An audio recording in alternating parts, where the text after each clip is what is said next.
Madam President and fellow delegates, I'm very grateful for this opportunity.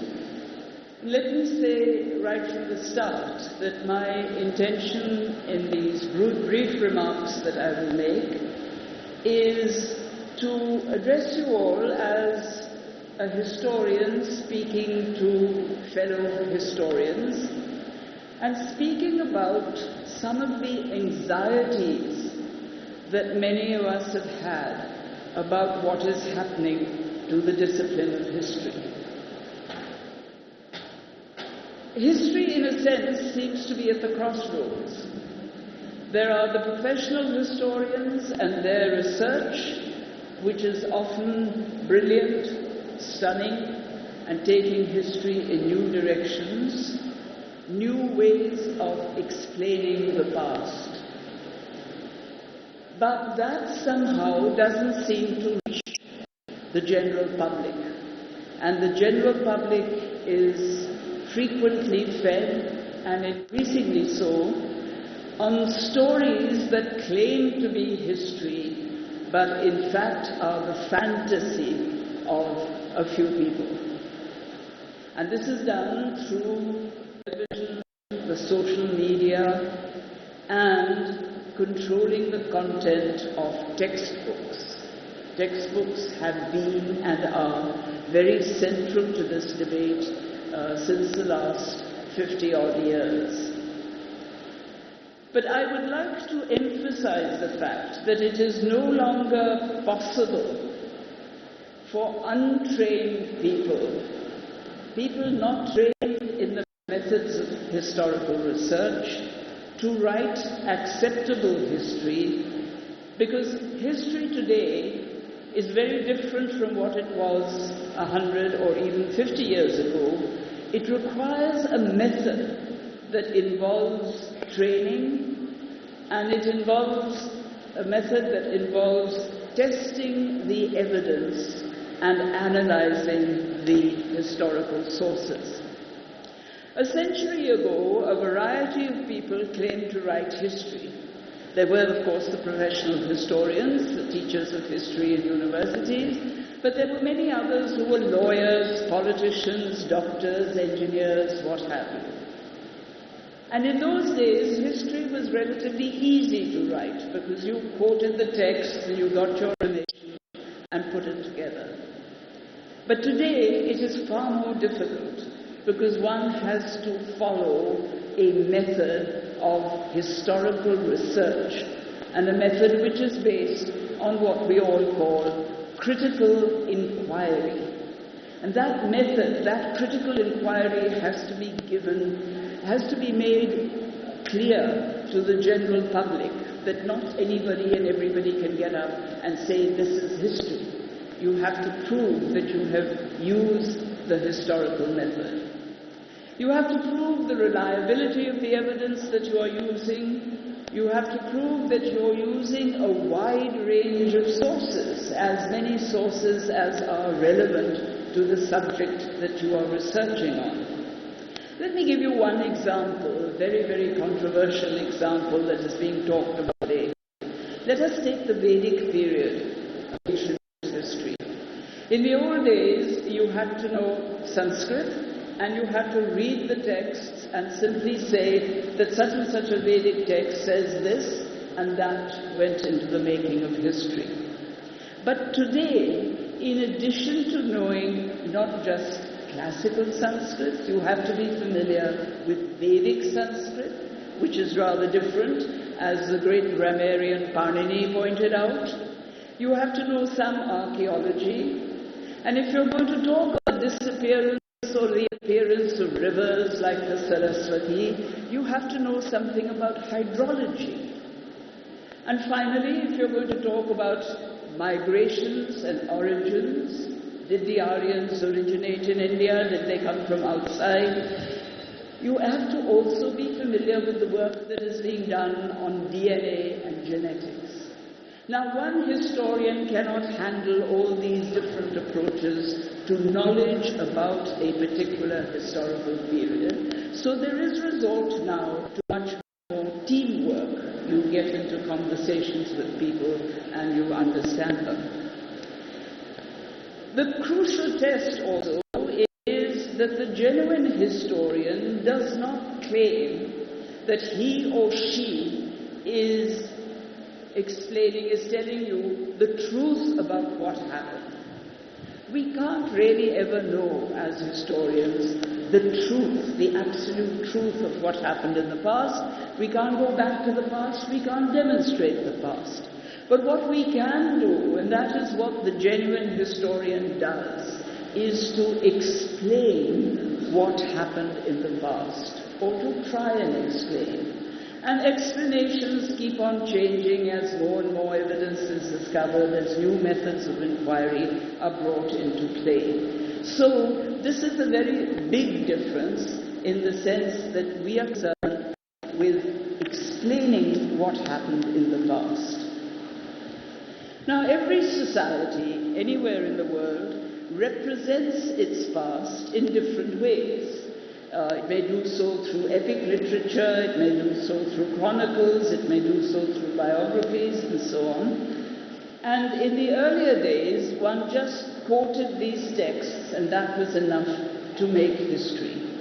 But today, the text that you use has to be put into context, into historical context, and tested for reliability. Therefore, what we do is to question the text, to cross-check the text. And what do I mean by this? We ask the question, who is the author? Because if the author is a Shrotriya Brahmana, he will have a very different approach to a subject from, let us say, a Kayast who's writing in Prakrit, or a Buddhist or a Jain monk who's also writing about the same subject. So who is the author? What are his credentials? What caste does he belong to? What occupation does he carry out? Where is he located? Which region does he come from? What is his background? Does his background influence the kind of writing that he is doing? And finally, the very important question, what is the agenda or the intention of the author in writing the text that he has written? The question of agenda, of intention, is a very fundamental question when one is looking at a text. And this is why the sub-discipline of historiography has become very important, because you have to consider the intellectual context of the text and the author. Then you have the Sanskrit sources, which very few historians until recently referred to. And that again is an interesting question. Why is it that for the history of the second millennium AD, the Persian sources and the Turkish sources are readily referred to, but very few people referred to the Sanskrit sources, which are now, of course, coming into use. The Sanskrit sources have a difference of opinion between the Shaiva priest, Bhava Brihaspati, who says he was responsible for the rebuilding of the temple by Kumarapal Solanki, and the Jain Sanskrit chronicles, the famous Prabandha Chintamani of Merutunga of the 13th century, who says it is the Jain minister who was responsible in persuading Kumarapala to rebuild the temple. And what is interesting about these Sanskrit sources is none of them refer to Mahmud of Ghazni. They say that the temple got dilapidated because of mismanagement or lack of management by the ministers, the Kumantri, and by the fact that the temple was on the shore of the sea and the sea waves kept hitting the temple and the stone degenerated through weathering. Now, these are important issues, that you have a set of sources in which there isn't agreement as to what happened, when it happened, what was the result. And the British, of course, the colonial writers, pick up the Persian chronicles and elaborate on the story of the destruction of the temple and the icon, and introduce the idea in the House of Commons about the trauma that the Hindus underwent when Mahmud attacked the temple. Now, the historian, therefore, is not concerned primarily with saying this version is true and this version is not true. The historian is concerned with explaining why there are these different versions.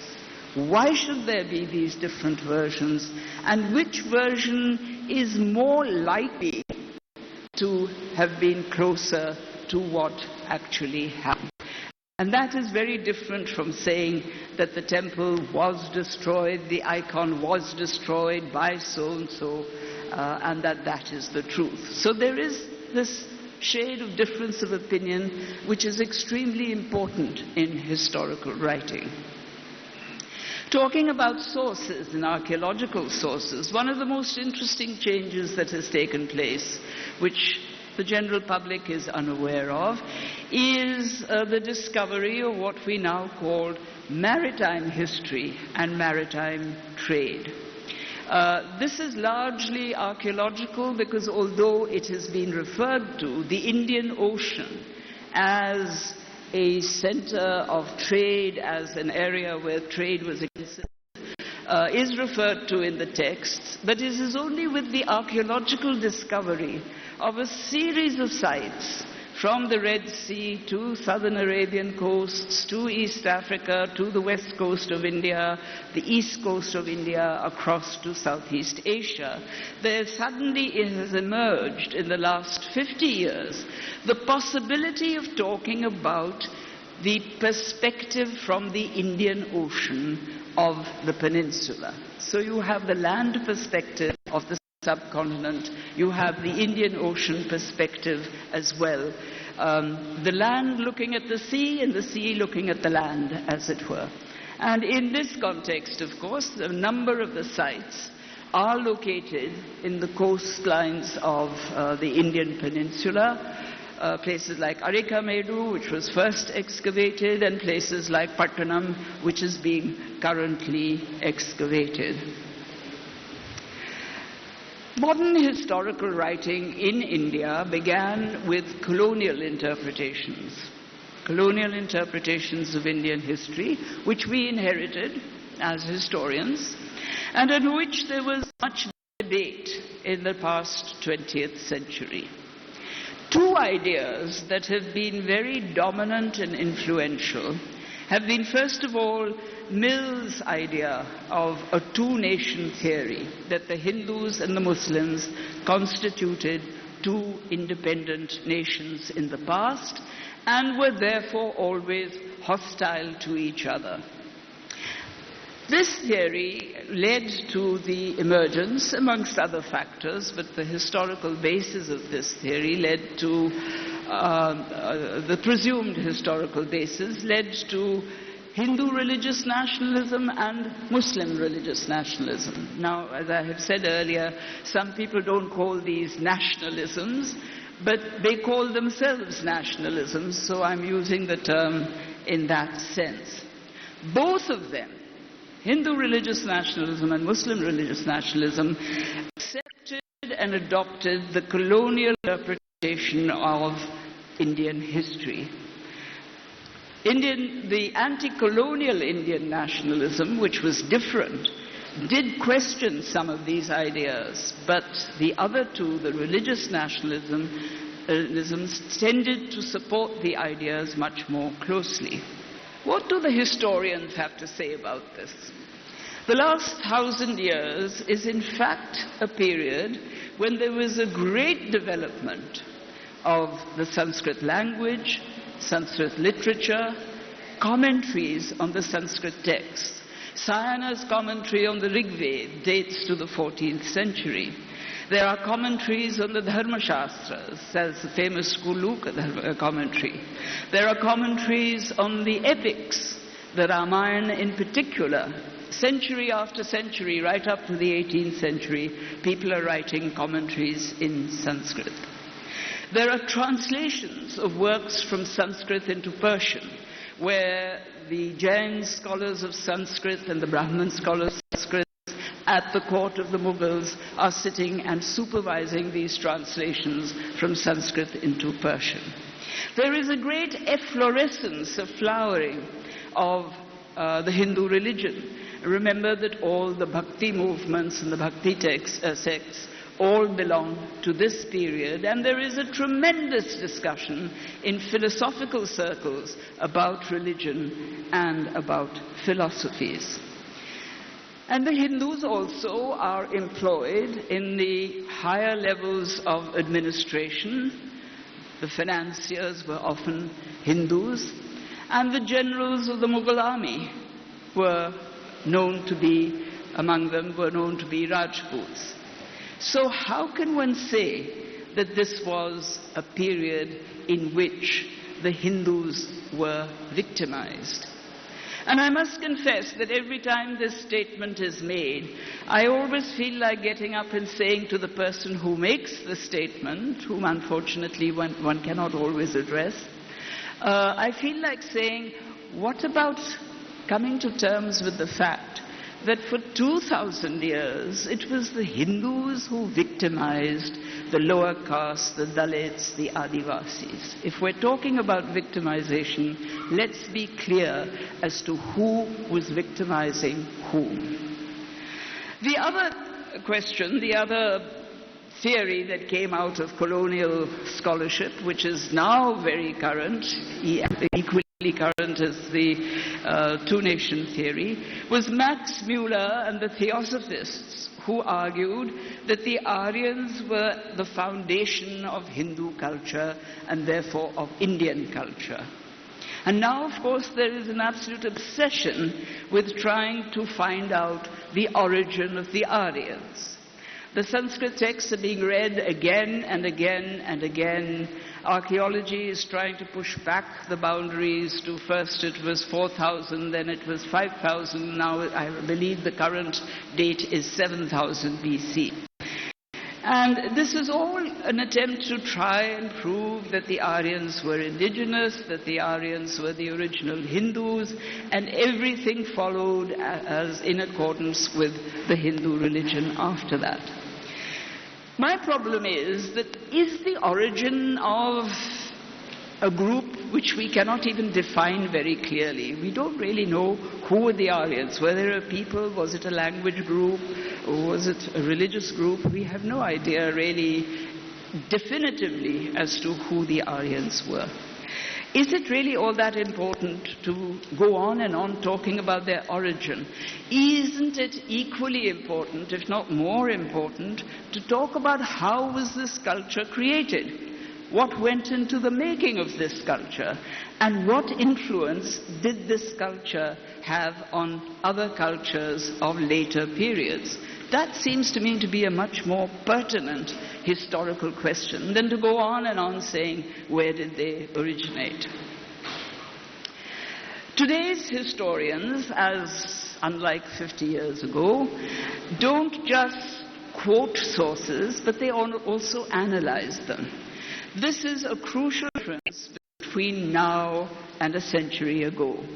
And this is one reason why historical interpretations keep on changing, and they will change. They will continue to change, because as new sources are discovered, 100 years ago there was no such thing as DNA and genetics, so nobody was studying the Aryans from a genetic point of view.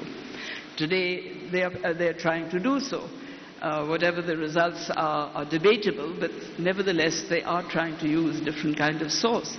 So that this kind of change will continue, and most of the explanations that we are seeking are how societies of the past functioned. What were their state systems? Were they chiefships? Were they types of kingdoms? Were they empires? What were their economic patterns in society, in thinking? And particularly changes that were initiated through education, in making education necessary to the understanding of knowledge, of existing knowledge, and necessary to the advance of knowledge. And amongst these changes in education, I would call two and emphasize two, which I think are very, very important. One is encouraging students and researchers and ourselves, not just students, to ask questions.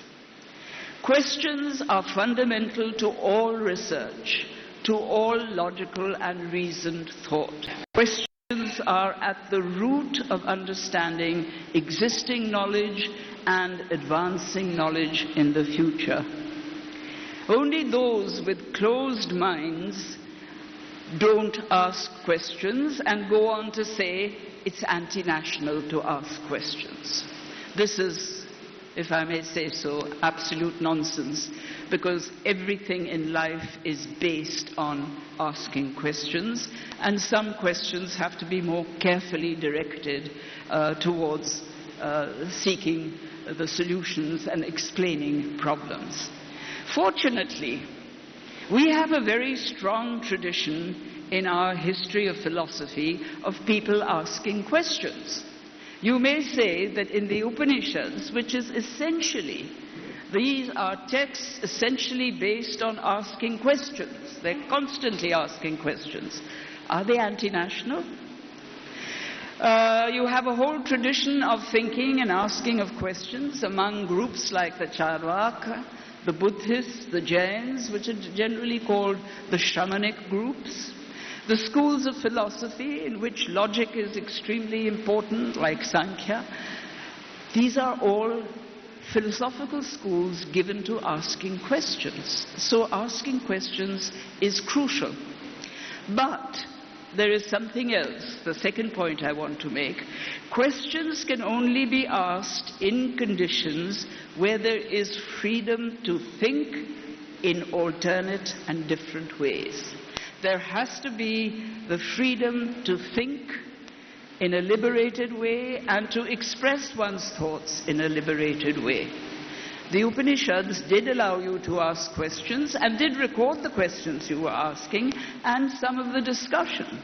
And the Buddhists and Jains in turn recorded what questions they were asking and the discussions that followed. So it's an old tradition which we should maintain, preserve, and keep going. 50 years ago, all this existed, even in our own times. I remember as a student being told, well, more than 50 years ago, being told, you must ask questions of your text, otherwise you're not doing research. And that was part of the reason why historical research flourished and new ideas in history came in and changed in many ways the ways in which we were looking at history. That space for the freedom to think and to question and ask reasons, that is beginning to shrink.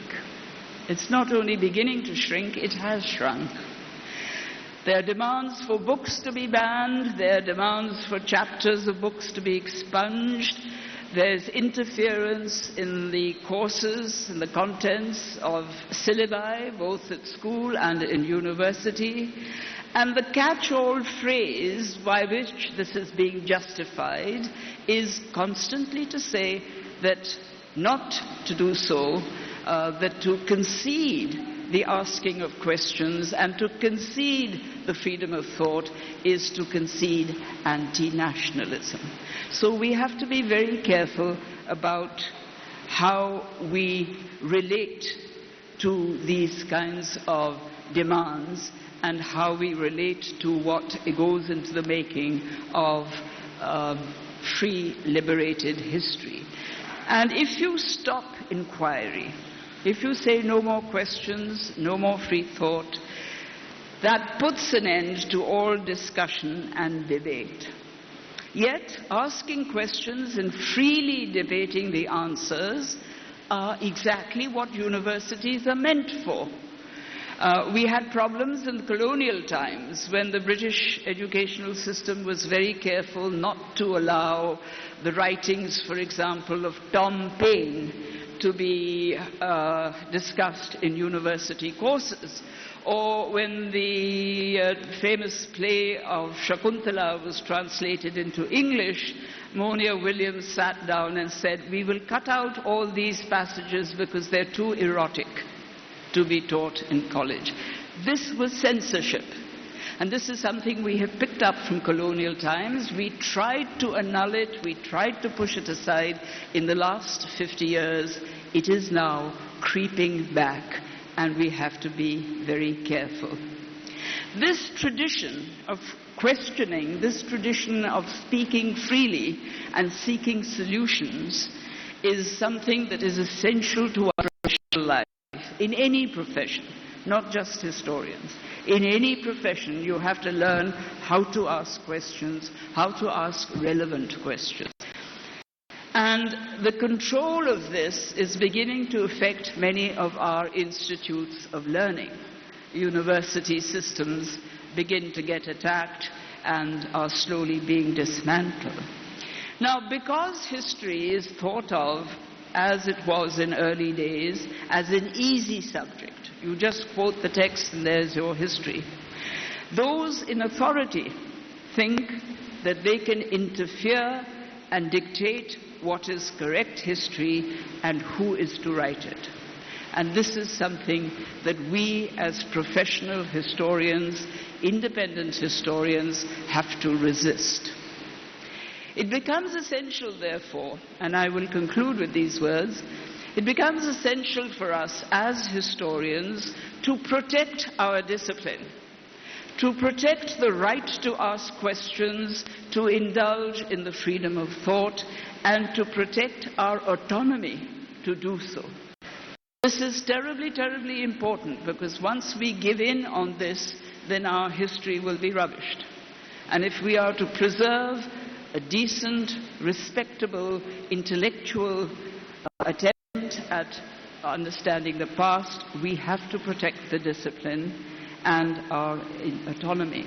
But at the same time, let me add that my experience of the last 50 years or so does make it clear that we also have to inform public opinion about the research we are doing, the explanations that we are finding, the consequences of the explanations.